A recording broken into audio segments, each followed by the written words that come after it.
बिस्मिल्लाहिर्रहमानिर्रहीम। अस्सलामुअलैकुम। आप देख रहे हैं यूट्यूब चैनल आम सी बातें। फवाद चौधरी और तहरीक लब्बैक एक बार फिर आमने सामने।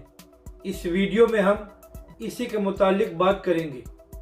फवाद चौधरी साहब अक्सर ऐसे बयानात देते हैं जिनका हकीकत से कोई ताल्लुक नहीं होता, और चौधरी साहब ने आज भी एक ऐसा ही बेतुका बयान दिया है। मौसूफ फरमाते हैं कि कायद-ए-आज़म बिल्कुल भी पाकिस्तान को एक मजहबी रियासत नहीं बनाना चाहते थे। इसके बाद फवाद चौधरी ने तहरीक लब्बैक और अल्लामा साद हुसैन रिजवी की तरफ इशारा करते हुए कहा, जो लोग पाकिस्तानी अवाम को इस बात पर बेवकूफ़ बनाते हैं कि पाकिस्तान इस्लाम के नाम पर बना था, तो ऐसा करना छोड़ दें।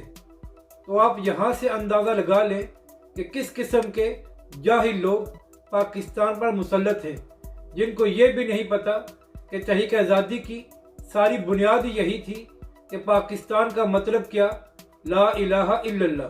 फवाद चौधरी के इस बेतुके बयान पर तहरीक लब्बैक के कायदीन और कारकुनों ने शदीद मज़म्मत की है। अपनी राय का ज़रूर इजहार करें कि आपको ये वीडियो कैसी लगी, और हमारे इस चैनल को भी सब्सक्राइब करें।